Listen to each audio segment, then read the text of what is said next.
predicaciones del pastor de la iglesia, de David González. Les digo, el Señor no me ha provisto esa voz que cosa más grande, como gritan esa, perdón, no, como gritan no, de alto hablan y que bien se oye. Os saludo en el nombre de nuestro Señor y Salvador Jesucristo en este día, esta tarde casi ya lluviosa, y que habéis compartido un culto tan hermoso como el que estamos compartiendo. Deseándole a todos ustedes una bendición del Señor, que la gracia de nuestro Señor Jesucristo sea con cada uno, hoy y siempre. Hoy traje una invitada, no sé si la conocen, aquella que está al lado de Irene. ¿Por qué se ríe? Ni yo la reconocí cuando la vi así. Imagínense, qué problema. Bien, la verdadera revelación y la vida cristiana.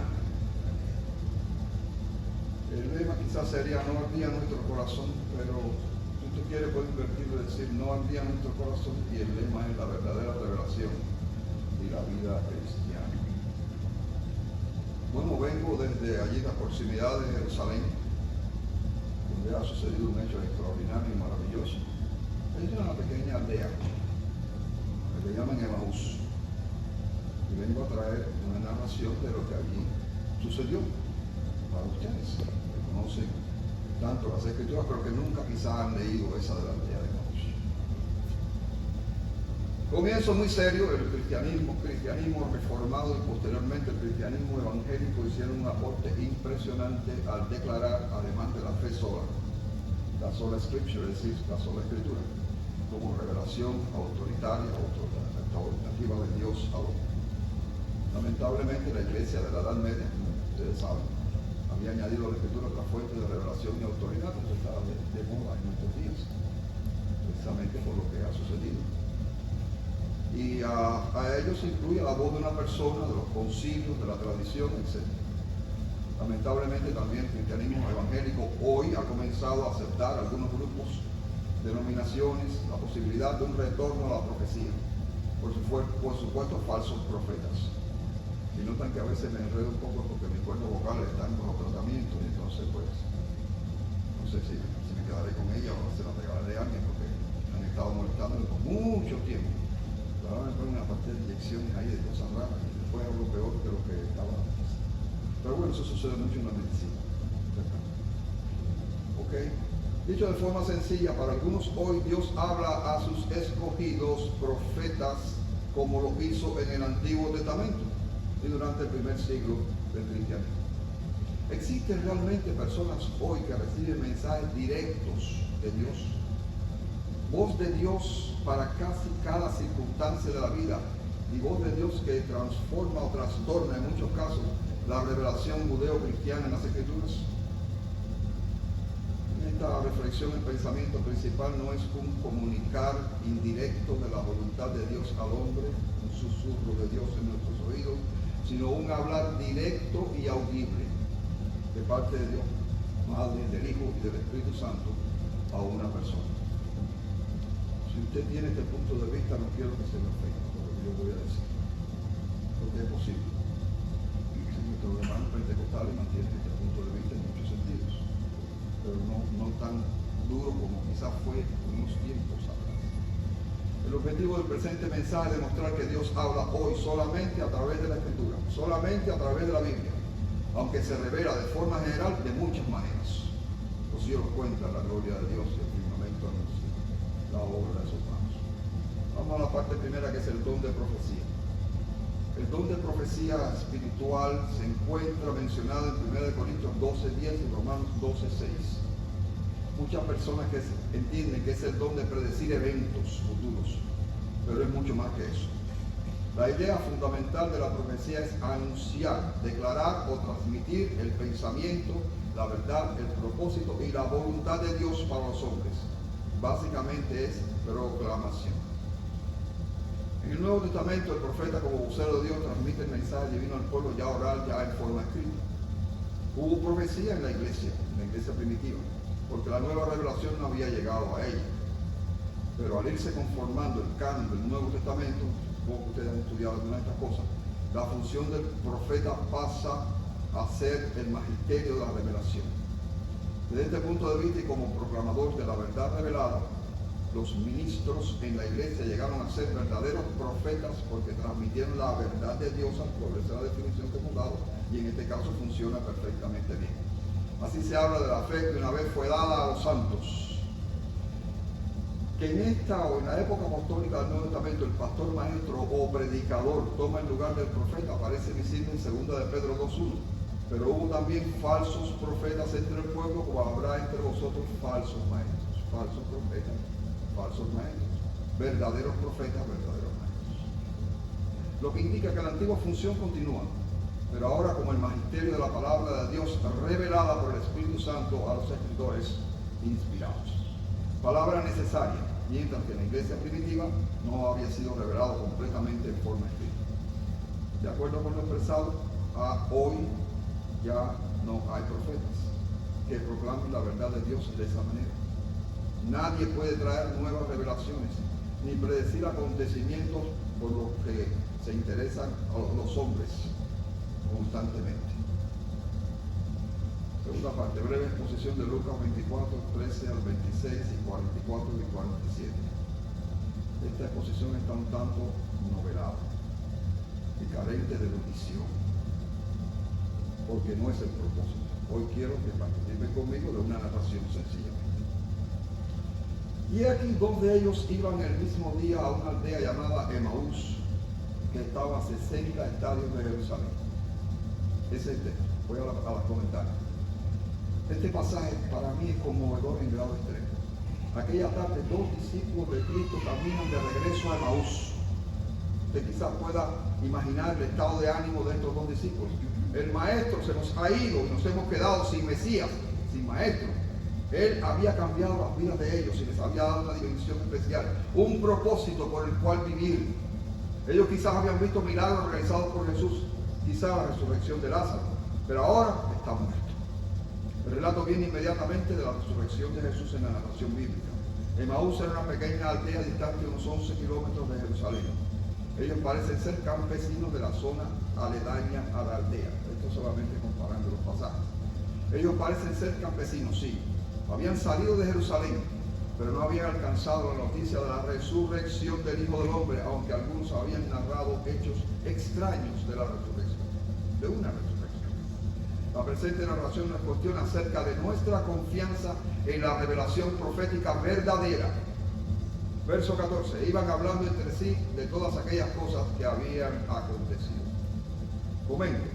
Conversaban entristecidos sobre los eventos de los días pasados, las reuniones con Jesús que inspiraban sus vidas, la traición de Judas, la detención del maestro y su juicio, o sus juicios, especialmente la condena y la sepultura. Verso 15. Ustedes tienen la Biblia abierta, ¿verdad? Están leyendo el mismo pasaje que yo, pero están mirando en la pantalla, ok. Comento. ¿No les despierta curiosidad saber qué discutían? Porque enseguida me llamó la atención, están bien discutiendo. De repente un posible forastero se les acerca mientras conversan y discuten entre ellos. Camina hasta alcanzarlos. Ellos lo ven, pero no lo reconocen. Sin duda habría un shalom de saludo de ambas partes. Verso 16, mas los ojos de ellos estaban velados para que no le conociesen. Comento, como en otros casos, por ejemplo, María Magdalena no puede reconocerle tampoco. El evangelista Marcos dice que apareció en otra forma, una expresión bastante confusa, bastante rara. Una apariencia quizás un tanto diferente con la que se apareció a María. Quizás había pasado tiempo suficiente para que su faz pareciera o se pareciera más a la que Jesús normalmente tenía. Pero en este caso tampoco es lo suficiente. Verso 17. Y les digo, ¿qué prácticas son estas que tenéis entre vosotros mientras camináis? ¿Y por qué estáis tristes? Evidentemente se veía la tristeza en sus rostros. Comento, el forastero pregunta con fina cortesía, ¿de qué habláis y por qué estáis tristes? Los discípulos se detuvieron cabizbajos. Tenían razón más que suficiente para estar muy tristes. ¿Qué experimentamos cuando una persona conocida muere? Con algo más de 30 años de edad. Tristeza, aunque no sea nuestro familiar. Cuanto más cuando es el centro de nuestras vidas. Verso 18. Respondiendo uno de ellos, que se llamaba Cleofas o Cleofás, le dijo, ¿eres tú el único forastero en Jerusalén que no ha sabido las cosas que en ella han acontecido en estos días? Parece que está un poco fuerte, ¿no? Cleofas o Cleofás, que es el nombre de uno de los dos, el otro no lo sabemos. Quizás se llamaba David, no tenía apellido González, pero quizás se llamaba David de cualquier ciudad. Al parecer algo molesto por la interrupción y porque la pregunta toca una fibra interior muy delicada, se seca posiblemente las lágrimas antes de responder. Con muy poca cortesía, cambió la expresión de su rostro tal vez para disimular y le dice: ¿eres tú el único peregrino en Jerusalén que no se ha enterado de todo lo que ha pasado recientemente? Verso 19, entonces les dijo: ¿qué cosas? Y ellos le dijeron: de Jesús Nazareno, que fue varón profeta, poderoso en obra y en palabra delante de Dios y de todo el pueblo, y cómo le entregaron los principales sacerdotes y nuestros gobernantes a sentencia de muerte y le crucificaron. Comento, ¿qué es lo que ha pasado? Les pregunto. Luego responde: lo que le pasó a Jesús de Nazaret. Era un maravilloso profeta, sumamente poderoso en obras y palabras delante de Dios y también de todo el pueblo. Los jefes de los sacerdotes y nuestros gobernantes lo entregaron a las autoridades romanas para que fuese condenado a muerte por el terrible proceso de crucifixión. Verso 21. Pero nosotros esperábamos que él era el que había de redimir a Israel. Y ahora, además de todo esto, hoy es ya el tercer día que esto acontece. Es decir, no hay posibilidad ninguna de que resucite ya a partir de este momento, según la tradición hebrea. Momento. Nosotros, sin embargo, albergábamos la esperanza de que fuera el Redentor de Israel que tanto hemos esperado. Es más, ya hace 3 días, según nuestro cómputo de tiempo, que no es igual al de Roma ni al que nosotros tenemos aquí, que sucedieron todos estos acontecimientos. Verso 22. Aunque también nos han asombrado unas mujeres de entre nosotras, las que antes del día fueron al sepulcro. Aunque no lo hemos podido verificar y es tan poco probable, de acuerdo a la actitud que ellos tenían, algunas mujeres de nuestro grupo, muy relacionadas con él, efectivamente muy relacionadas y muy cercanas a Jesús, nos dejaron perplejos, porque dijeron que fueron muy de mañana al sepulcro de José de Arimatea. Verso 23. Y como no hallaron su cuerpo, vinieron diciendo que también habían visto visión de ángeles, quienes dijeron que él vive. Comento, pero no hallaron su cuerpo, y cuando volvieron nos contaron que se les habían aparecido ángeles en visión del cielo, quienes dijeron que él vive. Verso 24. Y fueron algunos de los nuestros al sepulcro y hallaron así como las mujeres que habían dicho, pero a él no lo vieron. Es decir, inmediatamente, algunos de nuestros compañeros, ustedes saben quiénes fueron los primeros, ¿quién me lo dice rápidamente? Que fueron al sepulcro, de los varones. Pedro y Juan, sí, algunos de nuestros compañeros del grupo fueron al sepulcro y encontraron todo tal cual habían dicho las mujeres, pero a él no lo vieron. Verso 25, entonces les dijo: oh insensatos y tardos de corazón para creer todo lo que los profetas han dicho. Qué torpes e insensatos sois, dice una versión. Les digo: ¿y qué tardos de corazón para creer todo lo dicho por los profetas de Israel? Tardos de corazón, como ustedes saben, retrasados mentales. Jesús tenía a veces un lenguaje muy fuerte, pero tendría razón para ello. Verso 26. ¿No era necesario que el Cristo padeciese estas cosas y que entrara en su gloria? ¿No era necesario que el Mesías padeciese estas cosas? ¿No está en la profecía? ¿Acaso no tendría que haber sufrido el Cristo todas estas cosas antes de entrar en su gloria? Entendemos hoy la gloria que tuvo con el Padre Celestial, con su Padre Celestial antes que el mundo fuese. Y los padecimientos son los descritos especialmente en Isaías capítulo... ¿Se acuerda de Isaías? ¿Alguien se acuerda? ¿53? Ah, sí, verdad, sí, Isaías 53. Verso 27. Y comenzando desde Moisés y siguiendo por todos los profetas, les declaraba en todas las escrituras lo que de él decía. Maravilla de maravillas. Comenzó a contarles toda la historia de la salvación, comenzando por Moisés, el profeta legislador, además de todos los otros profetas, y explicándoles que todas estas escrituras se referían a él. Hasta hoy contamos unas 307 profecías que forman la perspectiva mesiánica del Antiguo Testamento y descubren muy especialmente sus sufrimientos. Verso 28. Llegaron a la aldea donde iban y él hizo como se iba, más lejos. Al acercarse al pueblo, más bien la pequeña aldea donde iban, Jesús comenzó a alejarse de ellos, al parecer con toda intención. Mas ellos le obligaron a quedarse, diciendo: quédate con nosotros, porque se hace tarde y el día ya ha declinado. Entró pues a quedarse con ellos. Ellos, sin embargo, insistieron que se quedara con ellos por razón de que el sol ya declinaba en el horizonte, de manera que la noche se abalanzaba sobre la aldea. Todo esto por eso puede ser completamente falso, y tal vez porque quisieran seguirle oyendo. Note que hasta aquí los discípulos han tratado a Jesús como un peregrino que había venido a las fiestas judías en Jerusalén, pero él se esperaba el más glorioso descubrimiento de sus vidas. No podían imaginar el cuadro que se abría ante sus ojos. No fue la visión humana del Hijo del Hombre, no fue el excelso conocimiento de las profecías antiguas, tal cual ningún maestro israelita pudiera tener. Fue algo totalmente maravilloso que solo porque lo habían visto previamente se constituyó en la más hermosa realidad de sus vidas. Habiendo logrado al parecer lo que se había propuesto y de seguro consciente de lo que seguiría, sería lo mejor, entró con ellos para acompañarlos. Y aconteció, estando sentados con ellos a la mesa, tomó el pan y lo bendijo, lo partió y les dio. Luego, cuando estaba ya con ellos a la mesa, tomó pan, lo bendijo, lo partió y se los dio. ¿Habrán estado estos dos discípulos en la última cena de Cristo? ¿O sería costumbre del maestro hacerlo así de esta manera? No hay prueba bíblica de que hubiera alguien más que los 12, incluido Judas Iscariote. Y por mucho que busqué en todas las fuentes de las que dispongo, no encontré si esto era costumbre de los rabíes, o los rabíes, como ustedes quieran, israelitas, constantemente con sus discípulos. Que se sentaron a la mesa y servir ellos la mesa. No lo encontré. Lo cual dedujo que también era así. Verso 31. Entonces le fueron abiertos los ojos y le reconocieron, mas él desapareció de su vista. ¿Por qué? ¿Qué pasó con María Magdalena? Lo mismo, ¿verdad?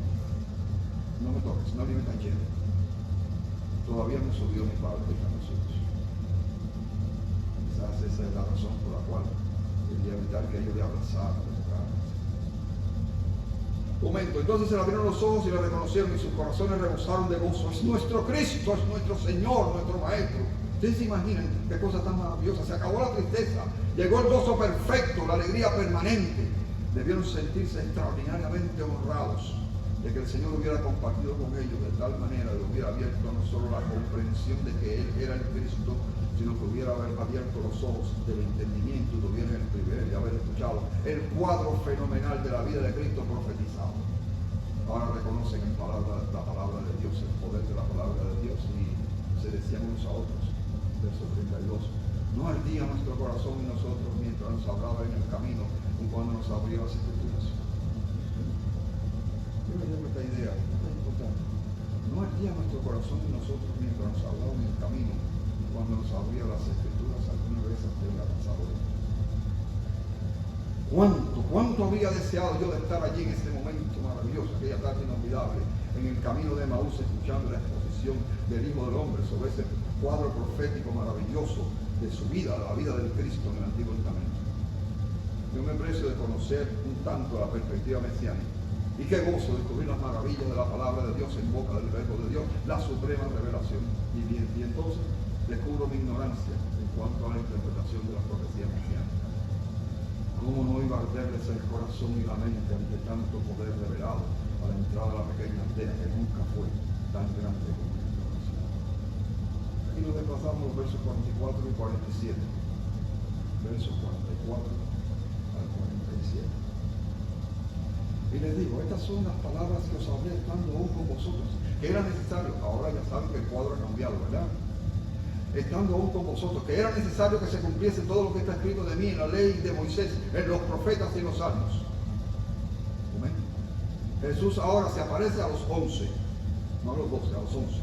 Ellos estaban espantados y atemorizados. Jesús les calma mostrando sus manos y sus pies. Pide de comer y le dan un pescado asado y un panal de miel. Lo tomó y comió delante de ellos, y entonces les recuerda que esas palabras él las había dado a ellos previamente como algo que era necesario que se cumpliese, y les hizo saber que todo ello aparecía en la ley de Moisés, los profetas y los salmos. Qué poco estudioso de las Escrituras me parecen algunos judíos. ¿Cuál sería la sorpresa de estos angustiados discípulos? Pero ¿en qué mundo estaban cuando Jesús les habló previamente de sus sufrimientos? El acomodamiento a la cultura, a la tradición y a la religión dominante impide muchas veces que podamos escuchar la voz del Hijo del Hombre. ¡Qué enorme desgracia! Verso 45. Entonces les abrió el entendimiento para que comprendiesen las escrituras, como lo había hecho con los mismos discípulos, con los otros discípulos en el camino de Emaús.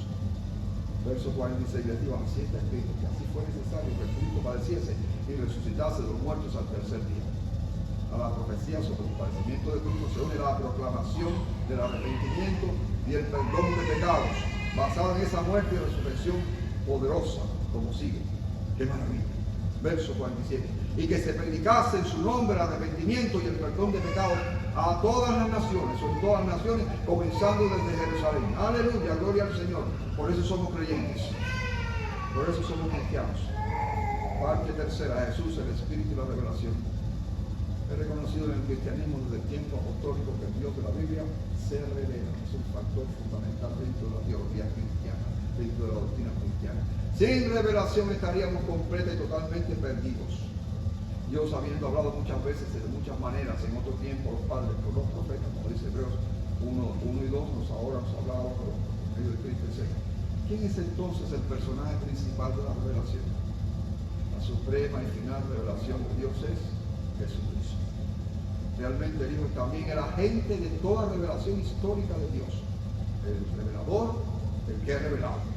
Luego la revelación personal de Dios es en Cristo, en quien además solamente puede alcanzarse la salvación, y la revelación escrita, que es su testimonio para todas las edades, es decir, la Biblia. Pero Dios también se revela en alguna medida a través de la naturaleza y de la experiencia personal.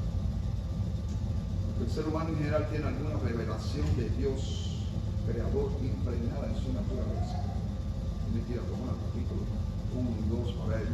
Revelación que no resulta suficiente para alcanzar la salvación dentro de la nueva economía divina, sino que más bien le condena, aunque en algún caso le podría servir de argumento en el juicio ante Dios. Tema complejo esposado por el apóstol Pablo en Romanos 2, 14 al 16. No obstante, nuestro objetivo se circunscribe al hablar directo de Dios. Poniendo a un lado la frecuente voz de Dios en los tiempos del Antiguo Testamento, a veces haciendo temblar los montes, busquemos respuestas a la pregunta del Nuevo Testamento desde Jesús en adelante. Primero, Jesús honró la palabra de Dios en el Antiguo Testamento. Primero que resalta en este sentido es el uso que Jesús hizo del Antiguo Testamento. No tendríamos tiempo para citar todas las ocasiones en que Jesús hizo uso directamente de las Sagradas Escrituras, citas de las Sagradas Escrituras, del Antiguo Testamento, y desarrolló y elevó un concepto expreso en ellas, ni las veces que exaltó y recomendó esa revelación, ni las ocasiones en que vinculó la palabra a sí mismo, poniéndose como cumplimiento de ella. Véalo allí en la sinagoga. Vino a Nazaret, donde se había criado, y en el día de reposo entró en la sinagoga conforme a su costumbre, y se levantó a leer, y se le dio el libro del profeta Isaías, y habiendo abierto el libro, halló el lugar donde estaba escrito: el Espíritu del Señor está sobre mí, por cuanto me ha ungido para dar buenas nuevas a los pobres, me ha enviado a sanar a los quebrantados de corazón, a pregonar libertad a los cautivos y vista a los ciegos, a poner en libertad a los oprimidos, a predicar el año agradable del Señor. Estudiando el libro, lo dio al ministro y se sentó. Los ojos de todos en la sinagoga estaban fijos en él, y comenzó a decir: ¿qué dijo? No, todos debían responderme al unísono: hoy se ha cumplido esta escritura delante de nosotros. Lucas 4, 16 al 21. La autoridad que Jesús da a la escritura se aprecia a sí mismo en la parábola del rico y Lázaro. Había un hombre rico que se vestía de púrpura y de lino fino y hacía cada día banquete con esplendidez. Había también un mendigo llamado Lázaro, que estaba echado a la puerta de aquel, lleno de llagas, y ansiaba saciarse de las migajas que caían de la mesa del rico, y aún los perros venían y la misma llaga. Aconteció que murió el mendigo y fue llevado por los ángeles al seno de Abraham, y murió también el rico y fue sepultado. Y en el Hades alzó sus ojos, estando en tormento, vio de lejos a Abraham y a Lázaro en su seno. Entonces él, dando voces, dijo: Padre Abraham, ten misericordia de mí, y envía a Lázaro para que moje la punta de su dedo en agua y refresque mi lengua, porque estoy atormentado en esta llama. Recuerden que esto es una parábola, una expresión parabólica, no es directa. No piensen que podía hablar con Abraham tampoco, ni que se podía estar quemando así. Vamos a tratar de suavizar un poquito esa idea. Pero Abraham le dijo: hijo, acuérdate que recibiste tus bienes en tu vida, y Lázaro también males, pero ahora este es consolado aquí y tú atormentado. Además de todo esto, una gran cima está puesta entre nosotros y vosotros. Una revelación clara. Esta no es una imagen, esto es cierto. De manera que lo que quisieran pasar de aquí a vosotros no pueden, ni de allá pasar para acá. Entonces le digo, te ruego pues Padre que les pides a la casa de mi Padre, porque tengo 5 hermanos para que me testifiquen, a fin de que no vengan ellos también a este lugar de tormento. Y Abraham le dijo a Moisés y a los profetas, vienen, óiganos. Pero entonces digo, no, Padre Abraham, pero si alguno fuera a ellos entre los muertos se arrepentirán. Abraham le dijo, si no oyen a Moisés y a los profetas, tampoco se persuadirán, aunque alguno se levantara de los muertos. Lucas 16, 19, 31. Segunda parte, Jesús habla después de su resurrección. Aún sabiendo que todo el registro de las palabras de Jesús resucitado no necesariamente aparecen en el Nuevo Testamento. De hecho, la inmensa mayor parte de las cosas que Jesús dice no aparecen en el Nuevo Testamento. Sin embargo, sorprende el pequeño número de ocasiones en que habla directamente a sus discípulos. Con la exclusión de Apocalipsis, un libro simbólico y profético, Jesús habla personalmente solo en 5 ocasiones independientes, 4 de ellas en el libro de los Hechos de los Apóstoles y una en una epístola. Recuérdense apartar los evangelios, porque ya los evangelios fueron, el evangelio ya fue completado. 4 de ellas en el libro de los Hechos de los Apóstoles y una en una epístola. ¿Qué epístola? ¿Cómo es? Rápido. 1 Corintios 6. En Mateo, por ejemplo, las palabras de Jesús cubren más de la mitad del texto completo. En Hechos 1, 7 a 8, Jesús habla a la incipiente iglesia. En 3 ocasiones, capítulo 9, 22 y 26, se narra en Hechos un mismo evento, la conversión de Pablo. En Hechos 18, 9 al 10, Jesús estimula a Pablo. En Hechos 23, 11, nuevamente estimula a Pablo. Y en 2 Corintios 12, 9, Pablo recuerda las palabras de Jesús, bástate mi gracia, por razones del aguijón en la carne. Palabras del Espíritu Santo. Es el punto 3. En el Nuevo Testamento, el Nuevo Testamento es la era del Espíritu. Y el libro de los Hechos es también conocido por los hechos del Espíritu. Cristo dijo más que lo que hizo. Hay más enseñanzas que milagros, aunque puede haber hecho muchos más milagros. Pero el Espíritu hace más de lo que dice. Son pocas las ocasiones en que en el Nuevo Testamento el Espíritu habla directamente, aunque son malas referencias a acciones semejantes a la comunicación oral. Observe. En Hechos 1.12 Jesús da mandamiento por el Espíritu a los apóstoles. En Hechos 10, 19 y 20 el Espíritu habla a Pedro sobre Cornelio. En Hechos 13.12 el Espíritu habla a la iglesia de Antioquía para separar a Pedro y Bernabé. En Hechos además el Espíritu prohíbe a Pablo, no sabemos cómo ni por qué, le da testimonio de prisiones y tribulaciones. Un profeta llamado Agabo dice hablar por el Espíritu. El Espíritu da testimonio al creyente de ser hijo de Dios, pero no se dice cómo. Intercede por el creyente, pero no hacia el creyente. Intercede por el creyente, pero no hacia el creyente. El Espíritu revela el mensaje profético, pero parece ser más una percepción. De la misma manera parece ser con la enseñanza del Espíritu. El Espíritu concede dones, entre ellos el de la palabra. 1 Timoteo 4:1, el Espíritu predice la apostasía. En Apocalipsis, poniendo a un lado el mensaje de las iglesias, el Espíritu solo habla de manera muy general. En el Nuevo Testamento, de los Hechos en adelante, el número de veces que tanto Jesús como el mismo Espíritu hablan audiblemente a un creyente son reducidas. Yo no sé si usted está entendiendo mi argumento en este caso, porque mi predicación es siempre apologética, digamos, ¿no? Ni Jesús ni el Espíritu hablaron tanta profecía como algunos dicen hoy que hablan, cada día se levantan y entonces dicen, Dios me dijo tal cosa y más tal cosa. Síganme por esa vía. Son reducidas lo que él dice. Vamos a decir, a llamarle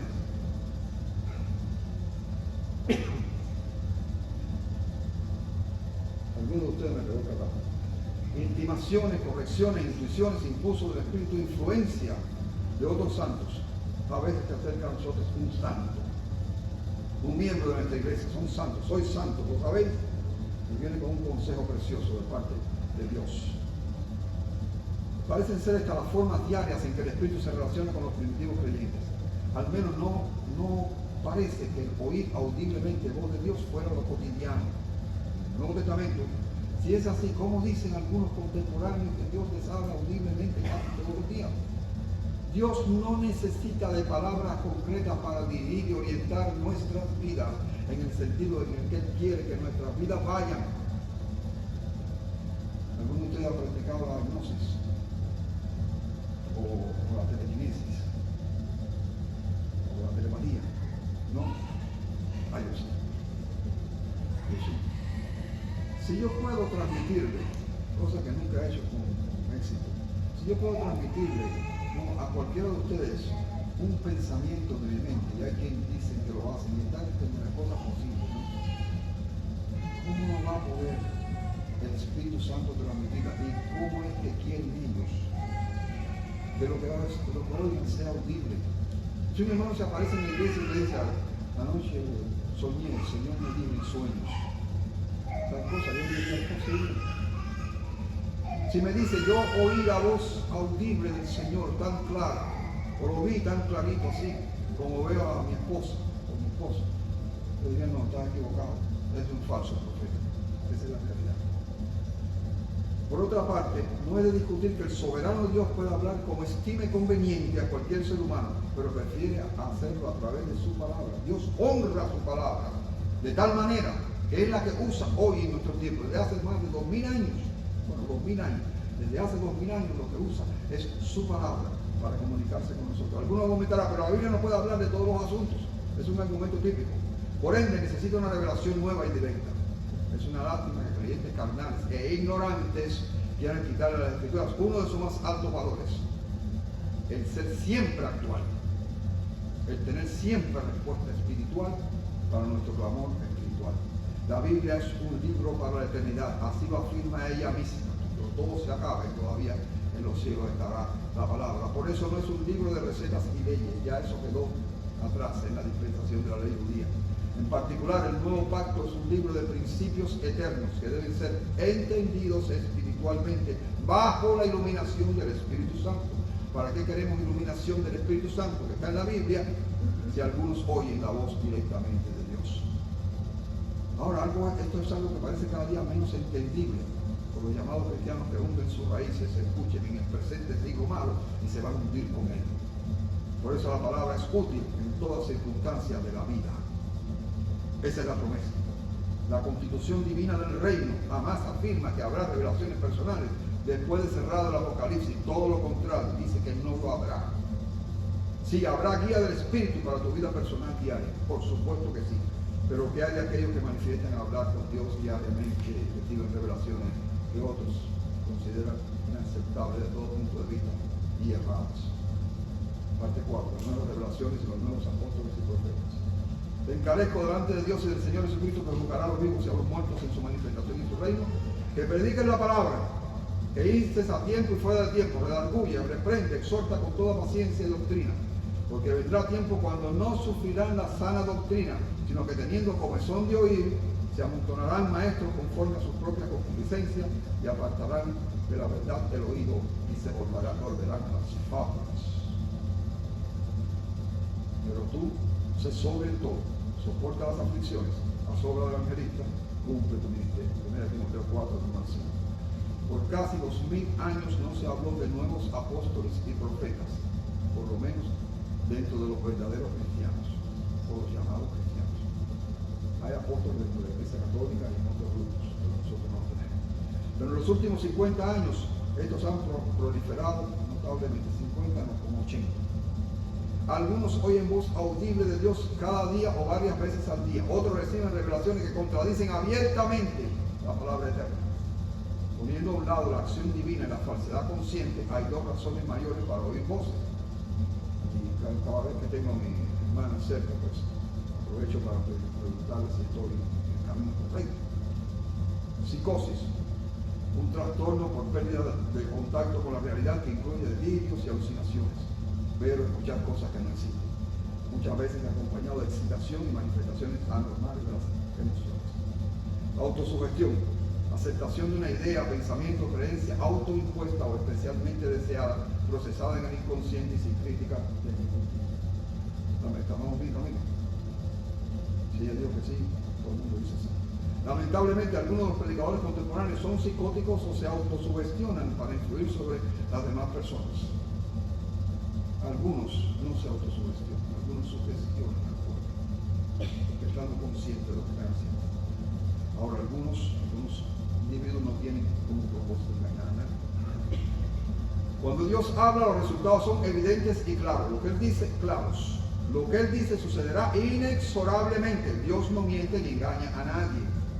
Pero el hombre sí, consciente o inconscientemente. Uno de los casos más conocidos entre los predicadores evangélicos es el de Dolphus Benedictus Sim. ¿Alguien lo conoce? Dolphus Benedictus Sim, más conocido como Benny Hinn. ¿Ahora se lo conoce?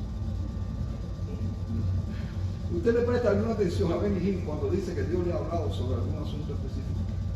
No tiene asunto. Benny Hinn, el discípulo de Catherine Kuhlman, hizo innumerables profecías.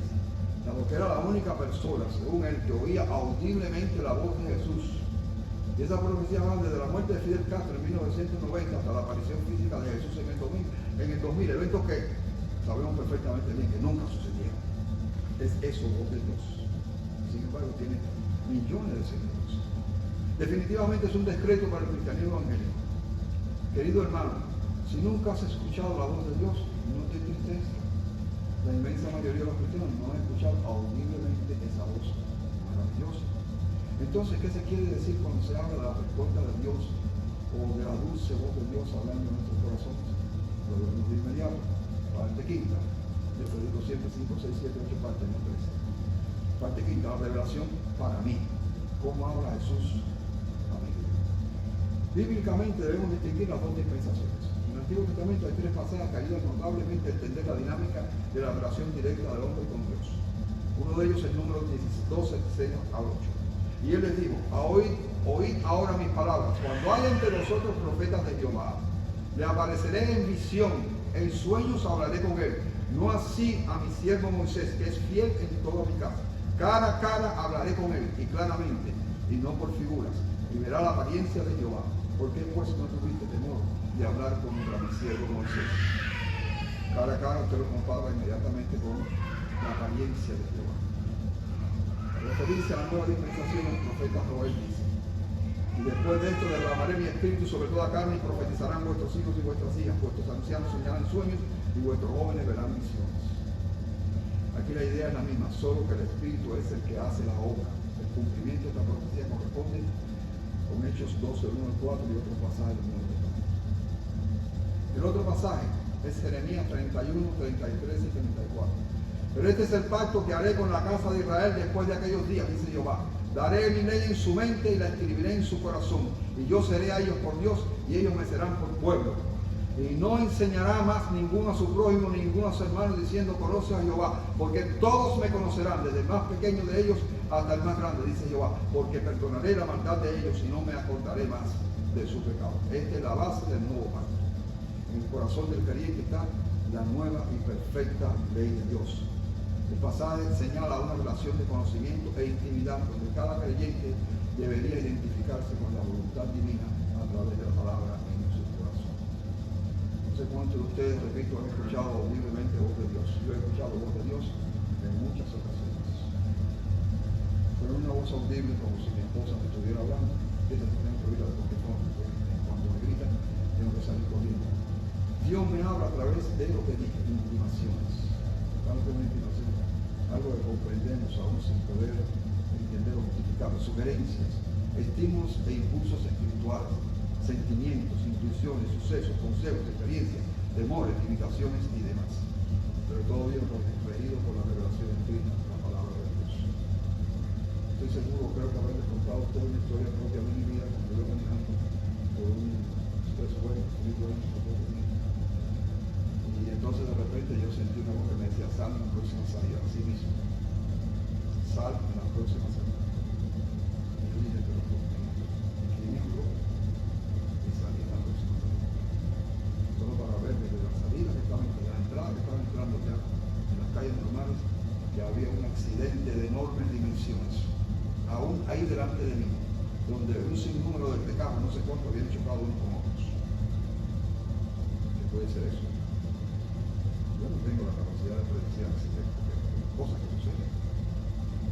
Entonces sería que el Señor quería mantenerme hasta hoy, pudiera estar predicando con ustedes, no sé mañana, pero hasta hoy.